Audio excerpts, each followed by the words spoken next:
Hi hello friends, welcome back to our YouTube channel. എല്ലാവർക്കും നമ്മുടെ പുതിയ വീഡിയോയിലേക്ക് സ്വാഗതം. ഇന്ന് നമ്മളെ സംബന്ധിച്ചിടത്തോളം യു കെയിലെത്തിയിട്ട് ഏറ്റവും കൂടുതൽ എൻജോയ് ചെയ്തിട്ടുള്ള, ഏറ്റവും കൂടുതൽ സന്തോഷമായിട്ടുള്ളൊരു ദിവസമാണ് കേട്ടോ. കാരണം ഒരുപാട് ആഗ്രഹിച്ച് അതിനുവേണ്ടി സ്ട്രഗിൾ ചെയ്തിട്ട് നമുക്ക് നേടിയെടുത്തൊരു സംഭവമാണ്. അല്ലെങ്കിൽ നമ്മൾ അത്രയും എക്സൈറ്റഡ് ആയിട്ടുള്ളൊരു ദിവസമാണ് കേട്ടോ ഇത്. ശരിക്കും പറഞ്ഞാൽ പറഞ്ഞറിയിക്കാൻ പറ്റാത്ത രീതിയിലുള്ള എക്സൈറ്റ്മെൻ്റ് ആണ് കേട്ടോ. അപ്പോൾ നമ്മൾ ആ പെട്രോളൊക്കെ അടിച്ച് നമ്മൾ പോവുകയാണെങ്കിൽ നേരെ എയർപോർട്ടായിരിക്കും. അതിനിടയിൽ ഒരു നിർത്തലും കാര്യങ്ങളില്ല, നേരെ മോട്ടോർ വേ ആണ് കേട്ടോ. അപ്പോൾ നമ്മൾ ചെറിയൊരു ബുക്കിങ് അതുപോലെ തന്നെ ചോക്ലേറ്റൊക്കെ വാങ്ങിയിട്ടുണ്ട്. കാരണം ഇവിടെ എല്ലാവരും വരുമ്പോൾ നമ്മൾ ബുക്കിങ് കാര്യങ്ങളൊക്കെ കൊടുത്തിട്ടാണല്ലോ സ്വീകരിക്കുന്നത്. അപ്പോൾ അച്ഛനും ആ ഒരു രീതിയിലാണ് നമ്മൾ ഇങ്ങോട്ട് എന്താ പറയുക വെൽക്കം ചെയ്യാമെന്ന് വിചാരിച്ചു. അപ്പോൾ ഫിംഗർ ക്രോസ് ആണ് കേട്ടോ. അടച്ചു. നമ്മളങ്ങനെ യാത്ര തുടർന്നുകൊണ്ടിരിക്കുകയാണ് കേട്ടോ. ആകാംക്ഷയുടെ യാത്ര എന്നോ അല്ലെങ്കിൽ കാത്തിരിപ്പിൻ്റെ, സന്തോഷത്തിൻ്റെ, എങ്ങനെ വേണമെങ്കിലും അതിനെ വിശേഷിപ്പിക്കാം. എങ്ങനെ വിശേഷിപ്പിച്ചാലും അത് ചെറുതാവില്ല കേട്ടോ. എക്സൈറ്റ്മെൻറ്റ് ഓവർലോഡഡ് എന്ന് പറഞ്ഞാലും അതൊരു ചെറിയ വാക്കായി പോവും. അത്രയും എക്സൈറ്റഡ് ആയിരുന്നു ഞങ്ങൾ. നിങ്ങൾ തമന്നയിൽ കണ്ട പോലെ തന്നെ അച്ഛൻ വരികയാണ് നമ്മുടെ അടുത്തേക്ക് വിസിറ്റിംഗ് വിസയിൽ. ഇതിൻ്റെ പിന്നിൽ കുറേ പേരെ സ്ട്രഗിളും കാര്യങ്ങളൊക്കെ ഉണ്ട്. എസ്പെഷ്യലി നമുക്കിതൊരു ഹാർഡ് തന്നെയായിരുന്നു. പ്രത്യേകിച്ച് ഇതിൻ്റെ ഡോക്യുമെൻറ്റ്സും കാര്യങ്ങളും കളക്ട് ചെയ്യുക നമുക്കത്ര ഈസി ടാസ്ക് ഒന്നും ആയിരുന്നില്ല. അത് മുന്നേ തന്നെ നമുക്ക് കളക്ട് ചെയ്യാൻ പറ്റിയിരുന്നെങ്കിൽ അച്ഛനെ പണ്ടേ ഇവിടെ എത്തിയേനെ കേട്ടോ. അപ്പോൾ അതൊരു ചെറിയ ടാസ്കും കാര്യങ്ങളും ഉണ്ടായിരുന്നു നമുക്ക്. അപ്പോൾ അതിനുവേണ്ടി സഹായിച്ച ഒരുപാട് പേരുണ്ട്. എസ്പെഷ്യലി കണ്ണൻ്റെ പാപ്പൻ്റെ മോനാണ് ഞങ്ങളെ ചേട്ടൻ, ജിതിൻ ചേട്ടൻ, ഉണ്ണിക്കുട്ടൻ ചേട്ടനൊക്കെ ഒരുപാട് സഹായിച്ചിട്ടുണ്ട് നമ്മളെ. അതുപോലെ ഈ വിസയും കാര്യങ്ങളും ചെയ്തു തന്നിട്ടുള്ള നന്ദു, പിന്നെ അച്ഛനെ VFSക്ക് കൊണ്ടുപോയത് തക്കുടു, അങ്ങനെ കുറേ ആൾക്കാരുണ്ട്. അപ്പോൾ ഞാൻ ഓരോരുത്തരുടെ പേര് ഇങ്ങനെ എടുത്തെടുത്ത് പറയുന്നില്ല, കാരണം എനിക്ക് ഓർമ്മ കിട്ടണില്ല. ഈ ഒരു സമയത്ത് എനിക്ക് ഓർമ്മ കിട്ടണില്ല ഈ വോയിസ് ഓവർ കൊടുക്കുന്ന സമയത്ത്. അപ്പം പെട്ടെന്ന് വായിൽ വന്ന ആൾക്കാരുടെ പേരാണ് കേട്ടോ പറഞ്ഞത്. അപ്പോൾ എല്ലാവർക്കും ഒരുപാട് താങ്ക്സ് ഉണ്ട്. പിന്നെ എന്താ പറയുക, ഞങ്ങൾ ഇതിപ്പോൾ ഗാറ്റ്വിക്ക് എയർപോർട്ടിലേക്കാണ് നമ്മൾ വന്നിരിക്കുന്നത്. ഫസ്റ്റ് ടൈം എക്സ്പീരിയൻസ് ആണ് കേട്ടോ ഈ ഒരു ഹീത്രൂ. ആണെങ്കിൽ നമ്മൾക്ക് ഇത്രയും ടെൻഷനില്ല കേട്ടോ. കാരണം വീടിനേക്കാളും കൂടുതൽ സമയം നമ്മൾ സ്പെൻഡ് ചെയ്യണ ഹീത്രൂലായതുകൊണ്ടും അവിടുത്തെ ഓരോ സ്ഥലങ്ങളും നമുക്ക് അറിയുന്നതുകൊണ്ടും ഇത്ര ടെൻഷൻ ഉണ്ടാവില്ല. പക്ഷേ ഇവിടെ അങ്ങനെയല്ല, ആദ്യമായിട്ടാണ് വരുന്നത്. അപ്പോൾ നമ്മൾ പാർക്ക് ചെയ്തതിന് ശേഷം ആ ഒരു സ്ഥലമൊക്കെ നമ്മൾ ഫോട്ടോ എടുത്ത് പോയിട്ടോ. കാരണം ഇഷ്ടം പോലെ പാർക്കുള്ളതുകൊണ്ട് തെറ്റാണ്ടിരിക്കാനും പിന്നെ പോരുന്ന സമയത്ത് റഷ് ആവാണ്ടിരിക്കാനും നമ്മൾ അതൊക്കെ എടുത്ത് പോയി സെറ്റ് ചെയ്തിട്ടാണ് പോണത്. പക്ഷേ ഇവിടെ നിന്ന് ഇറങ്ങുമ്പോഴും നമുക്ക് നല്ല ടെൻഷൻ ഉണ്ട്. എന്താണെന്ന് വെച്ചാൽ അച്ഛനൊന്നാമത് ഒറ്റയ്ക്കാണ് അവിടെ നിന്ന് പോരുന്നത്. ഒരാളില്ല കേട്ടോ കൂട്ട്. പിന്നെ കയ്യിലുള്ള ഫോൺ എന്ന് വെച്ചാൽ നോർമൽ ഫോണാണ്. അച്ഛൻ്റെ നല്ലൊരു ഫോണായിരുന്നു, പക്ഷെ അത് വരുന്നേക്കാൾ 2 ദിവസം മുന്നേ നിലത്ത് വീണ് പൊട്ടിയിട്ടോ. അപ്പോൾ സാധാ ഫോണും കൊണ്ടാണ് വരുന്നത്. നമ്മളെ വിളിക്കാൻ പോലും അച്ഛന് പറ്റില്ല. മറ്റേ ഫോണൊക്കെ ആയിരുന്നെങ്കിൽ അറ്റ്ലീസ്റ്റ് വൈഫൈക്ക് കണക്ട് ചെയ്തിട്ട് വെച്ചിട്ട് നമ്മളെ വിളിക്കായിരുന്നു. ഇപ്പോൾ എന്താണെന്ന് വെച്ചാൽ ഞങ്ങൾ 2 നമ്പർ അച്ഛൻ എഴുതി കൊടുത്തിരിക്കുകയാണ്. അപ്പോൾ ആ ഒരു നമ്പർ വെച്ചിട്ട് ഇവിടെ എത്തുമ്പോൾ ആരെങ്കിലും മലയാളീനെ കണ്ടൊന്ന് വിളിപ്പിക്കും എന്നുള്ള രീതിയിലൊക്കെയാണ് കേട്ടോ നമ്മളത് എഴുതിയും കാര്യങ്ങളൊക്കെ കൊടുത്തത്. അപ്പോൾ അതിൻ്റെ ഒരു ടെൻഷൻ നമുക്കുണ്ട്. നമ്മൾ പാർക്കിംഗ് ഒക്കെ ചെയ്ത് വരുന്ന നേരത്ത് നമ്മൾ ഈ ഒരു ചേട്ടനെ കണ്ടു കേട്ടോ. ചേട്ടൻ മലയാളിയാണ്, കോട്ടയം മറ്റാണെന്ന് തോന്നുന്നു. കോട്ടയല്ല, എറണാകുളമാണ്. ചേട്ടൻ്റെ അമ്മേനെ പിക്ക് ചെയ്യാൻ വരുന്നതാണ് കേട്ടോ. അപ്പോൾ ആളാണെങ്കിൽ വീൽ ചെയർ അസിസ്റ്റൻറ്റും കാര്യങ്ങളൊക്കെ വെച്ചിരുന്നു. കാരണം അങ്ങനെയൊക്കെ ചെയ്യുമ്പോൾ വലിയ പ്രൊസീജിയറൊന്നും ഇല്ലല്ലോ.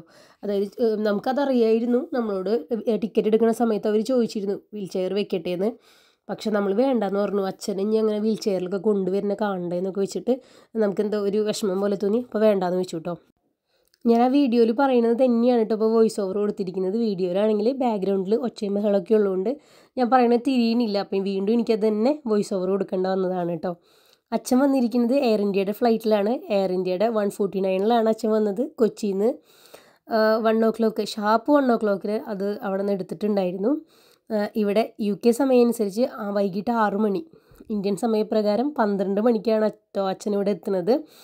അപ്പോൾ നമ്മളൊരു 5:56 ആയപ്പോഴേക്കും എയർപോർട്ടിൽ എത്തിയിട്ടുണ്ടായിരുന്നു.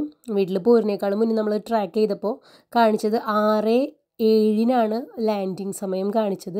ഇവിടെ എത്തി വീണ്ടും നമ്മൾ ട്രാക്ക് ചെയ്ത് നോക്കിയപ്പോൾ അത് ട്രാക്ക് ചെയ്യാൻ പറ്റുന്നുണ്ടായില്ല. അപ്പോൾ നമുക്ക് മനസ്സിലായി ഇത് വന്നിട്ടുണ്ടെന്ന് നമുക്ക് മനസ്സിലായിട്ടോ, ട്രാക്ക് ചെയ്യാൻ പറ്റാണ്ടായപ്പോൾ. നമ്മളിങ്ങനെ കുറച്ച് ധൃതിയിൽ ഇങ്ങനെ നടന്നുകൊണ്ടിരിക്കുകയാണ് കേട്ടോ. കാരണം ഇനി അച്ഛനെങ്ങാനും വന്ന് പുറത്തിറങ്ങുമോ അല്ലെങ്കിൽ കാണാണ്ടായ പേടിക്കുമോ എന്നൊക്കെ വെച്ചിട്ട് കേട്ടോ. പക്ഷേ നടക്കുന്നതിനിടയിലും ഞങ്ങൾ പറയുന്നുണ്ട് കൊച്ചിയിൽ നിന്നാണ് ഫ്ലൈറ്റ് എടുത്തത്, ഡയറക്റ്റ് ഫ്ലൈറ്റാണ്, എവിടെയാണ് ലണ്ടൻ തന്നെയാണ് ഇറങ്ങുന്നത്. അപ്പോൾ ഫുള്ള് മലയാളികളായിരിക്കും. അച്ഛൻ നന്നായി സംസാരിക്കുന്ന ആളായതുകൊണ്ട് ആരെങ്കിലോടൊക്കെ ഒന്ന് സംസാരിച്ച് സെറ്റാക്കിയിട്ടുണ്ടെന്നുള്ളൊരു വിശ്വാസത്തിലാണ് കേട്ടോ നമ്മൾ നടന്ന് പോകുമ്പോഴും പറഞ്ഞുകൊണ്ടിരിക്കുന്നത്. പിന്നെ അതുമാത്രമല്ല, അച്ഛൻ അവിടെ നിന്ന് കയറുമ്പോൾ നമ്മൾ ഫോൺ വിളിക്കാൻ പറഞ്ഞിട്ടുണ്ടായിരുന്നു. ആ ഒരു ടെൻഷനിലും പേടിയില്ലാന്ന് തോന്നുന്നു. അച്ഛൻ വിളിച്ചില്ല, ആർക്കും വിളിച്ചില്ല കേട്ടോ. പിന്നെ അച്ഛൻ്റെ ഫോണിലേക്ക് നോർമൽ കോൾ ചെയ്യാൻ പറ്റുള്ളൂ. അപ്പോൾ എനിക്ക് മാത്രമാണ് നോർമൽ കോൾ, ഇൻ്റർനാഷണൽ കോൾ എൻ്റെ ഫോണിൽ നിന്ന് മാത്രമേ ചെയ്യാൻ പറ്റുള്ളൂ. ഞാനാണെങ്കിൽ തലേദിവസം വർക്കിന് പോയി കാലത്ത് പിറ്റേ ദിവസം കാലത്ത് അച്ഛനെ കൊണ്ടുവരുന്ന അന്ന് കാലത്ത് 7:30ക്കാണ് എത്തുന്നത്. അപ്പം തന്നെ ഞാൻ വീട്ടിലെത്തിയപ്പോൾ നമ്മൾ രണ്ടാളും കൂടി വിളിച്ചു കേട്ടോ. വിളിച്ചപ്പോൾ അച്ഛൻ എല്ലാ പ്രൊസീജിയറും കാര്യങ്ങളും കഴിഞ്ഞ് ഫ്ലൈറ്റിലിരിക്കുകയാണ്. പിന്നെ അത് മാത്രമല്ല അച്ഛനൊരു കൂട്ടും കിട്ടിയിട്ടുണ്ട് കേട്ടോ. ആൾക്കാണെന്ന് ബ്രിട്ടീഷ് പാസ്പോർട്ടാണ്, കുറച്ച് എക്സ്പീരിയൻസ്ഡ് ഉള്ള ആളാണ്. ഒറ്റ വെയിറ്റിങ്ങിലാണ് കേട്ടോ. ഫ്ലൈറ്റ് ലാൻഡ് ചെയ്തിട്ടുണ്ട്. അച്ഛനപ്പോൾ നമ്മൾ റോമിങ്ങിൻ്റെ പാക്കേജും കാര്യങ്ങളും റീചാർജ് ചെയ്ത് കൊടുത്തിട്ടുണ്ട്. അച്ഛൻ വിളിച്ചാൽ മതി, അല്ലെങ്കിൽ ഇതിൻ്റെ ഉള്ളിലേക്ക് കയറാൻ പോലും നമുക്ക് പറ്റില്ല. ഹിത്രോ ആയിരുന്നെങ്കിൽ നമുക്ക് എന്തെങ്കിലും കാര്യങ്ങളൊക്കെ ചെയ്യുമായിരുന്നു. പക്ഷെ ഇവിടെ ആദ്യമായിട്ട് നമ്മൾ വരുന്ന ഒന്നും ചെയ്യാൻ പറ്റില്ല. സോ ഈഗർലി വെയിറ്റിംഗ് ആണ്. അച്ഛൻ തന്നെ നമ്മളെ വിളിക്കണം. നമ്പറൊക്കെ എഴുതി കൊടുത്തോണ്ട് ആരെങ്കിലും കൊണ്ടൊക്കെ വിളിപ്പിക്കുന്നു വിചാരിക്കുന്നു, അല്ലെങ്കിൽ അച്ഛൻ വിളിക്കുന്നു വിചാരിക്കുന്നു. ഈശ്വര. ആ സ്ക്രീനിൽ ഏതൊക്കെ ഫ്ലൈറ്റ് എപ്പോഴാണ് ലാൻഡ് ചെയ്തെന്നുള്ളത് മെൻഷൻ ചെയ്തിട്ടുണ്ടായിരുന്നു കേട്ടോ. പിന്നെ അത് മാത്രമല്ല ക്രിസ്മസ് ഈവ് ആയതുകൊണ്ട് തന്നെ ഒരുവിധ ആൾക്കാരും അങ്ങനത്തെ കോസ്റ്റ്യൂംസും ആക്സസറീസൊക്കെ യൂസ് ചെയ്ത് കണ്ടു. ഈ ഒരു എയർ ഹോസ്റ്റസ് തലയിൽ തോരണം വെച്ചിട്ടാണ് കേട്ടോ മുടി ബണ്ണ് ചെയ്തിരിക്കുന്നത്. ആദ്യം കണ്ടപ്പോൾ എനിക്ക് ചിരി വന്നെങ്കിലും പിന്നീട് എനിക്ക് നല്ല രസമായി തോന്നി കേട്ടോ. നമ്മളൊക്കെ ഇരുന്നത് ഇട്ടെങ്കിൽ നല്ല അല്ലമ്പായേനെ അല്ലേ. പിന്നെ അത് മാത്രമല്ല എനിക്ക് വിഷ് തുടങ്ങി. ഞാൻ ഗ്രക്സി പോയി എന്തൊക്കെയോ കഴിച്ചിങ്ങനെ വെയിറ്റ് ചെയ്തുകൊണ്ടിരിക്കുകയാണ് കേട്ടോ. ആ സമയത്താണ് കേട്ടോ നമുക്ക് ഒരു വോയിസ് നോട്ട് വന്നത്. അതായത് നമ്മുടെ കാത്തിരിപ്പിന് വിരാമമാവാറതിനുള്ള രീതിയിലുള്ള വോയിസ് നോട്ട്. അവനെ പറഞ്ഞ് ഏൽപ്പിച്ചിട്ടുണ്ട് ഫാദറിനെ. അവരിങ്ങനെ വിളിക്കും. അയ്യോ, ഇത് കേട്ടപ്പോഴാണ് നമുക്ക് ശ്വാസം നേരെ വീണത്. കാരണം ആരോ അച്ഛൻ്റെ കൂടെ ഉണ്ട്, ഇമിഗ്രേഷൻ്റെ അവിടെ ഹെൽപ്പ് ചെയ്യുന്ന. അപ്പോൾ ഒരു സമാധാനമായിട്ട് ഇവിടെ നിൽക്കുന്ന മൊത്തം മലയാളികളാണ് കേട്ടോ. ഓരോരുത്തരുടെ ഫാമിലിനെ വെയിറ്റ് ചെയ്ത് നിൽക്കുകയാണ്. ആ സമയത്ത് അച്ഛനെത്തി. അത് എനിക്ക് ഉള്ളിൽ പുറത്ത് വരുന്നത് എടുക്കാൻ പറ്റിയില്ല കേട്ടോ. ഞാൻ എന്തോ സംസാരിച്ചുകൊണ്ടിരിക്കുകയാണ് ഇടയിൽ. പുറത്തിറങ്ങിയപ്പോഴാണ് കേട്ടോ കൂടെ ഉണ്ടായിരുന്നത്. നമുക്ക് അറിയുന്ന ആൾ തന്നെയായിരുന്നു, നിഖിലായിരുന്നു കൂടെ ഉണ്ടായിരുന്നത്. അയ്യോ, അതും ഒരു ദൈവാനുഗ്രഹം പോലെ. ഇതും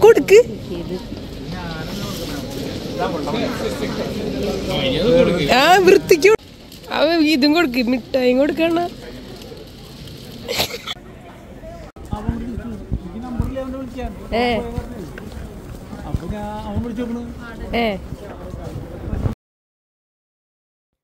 അച്ഛനിങ്ങനെ പോണ സമയത്തൊക്കെ കഥകളൊക്കെ പറഞ്ഞുകൊണ്ടിരിക്കുകയാണ് കേട്ടോ എന്തൊക്കെ ഉണ്ടായെന്ന്. അപ്പോൾ ഇമിഗ്രേഷൻ്റെ അവിടെ വന്നപ്പോൾ അച്ഛൻ്റെ അടുത്ത് ക്വസ്റ്റ്യനൊക്കെ ചോദിച്ചപ്പോൾ നിഖിലാണ് അച്ഛനെ ഹെൽപ്പ് ചെയ്തത് കേട്ടോ. എന്തൊക്കെയോ ദൈവഗുരുത്വം, ആരൊക്കെയോ ഒരാൾ ഒറ്റയ്ക്ക് വന്നിട്ട് ആൾക്കൊന്നും പറയാൻ കിട്ടാണ്ട് ആളവിടെ പിടിച്ച് നിർത്തിയിട്ടുണ്ടെന്നൊക്കെ പറഞ്ഞപ്പോൾ അതൊക്കെ കേട്ടപ്പോൾ എന്തോ ദൈവത്തിൻ്റെ എന്തൊക്കെയോ ഗുരുത്വം കൊണ്ടാണ് കേട്ടോ നമുക്ക് ഇതൊക്കെ പറ്റിയത്. അപ്പോൾ ഞാൻ വേഗം വീട്ടിലേക്ക് വന്നു.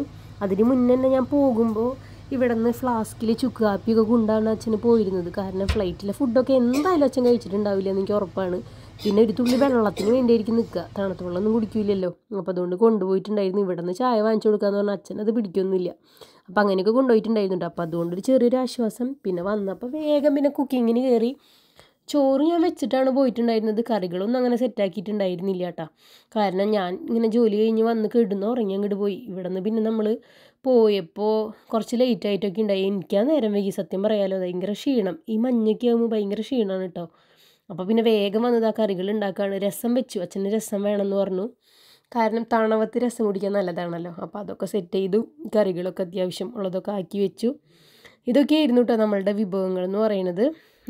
അച്ഛന് ഇഷ്ടപ്പെട്ട സാധനങ്ങൾ തന്നെയായിരുന്നു. പപ്പടവും മുട്ട ചിക്കിയതും തലേദിവസത്തെ ചിക്കനും അതുപോലെ മീൻ മുളകിട്ടതും പിന്നെ പോർക്ക്, രസം, ചോറ്, ഏലക്കായ ഇട്ടിട്ടുള്ള വെള്ളം, ഇതൊക്കെ കൂട്ടി നമ്മൾ ഫുഡൊക്കെ കഴിച്ച് അങ്ങനെ ഇരിക്കുകയാണ് കേട്ടോ. അപ്പോൾ ഇതൊക്കെയായിരുന്നു അച്ഛൻ വന്ന ദിവസത്തെ വിശേഷങ്ങൾ എന്ന് പറയുന്നത്. ഇതുപോലെ തന്നെ കൂടുതൽ അച്ഛൻ്റെ വിശേഷങ്ങളും കാര്യങ്ങളായിട്ട് നമ്മൾ അടുത്ത വീഡിയോയിലൊക്കെ വരുന്നതായിരിക്കും.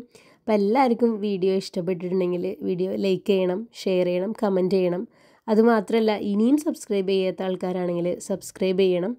കൂടുതൽ വീഡിയോയും കൂടുതൽ കണ്ടൻറ്റായിട്ട് അടുത്ത വീഡിയോയിൽ കാണുന്നവരെ എല്ലാവർക്കും ബായ് ആൻഡ് ഗുഡ് നൈറ്റ്.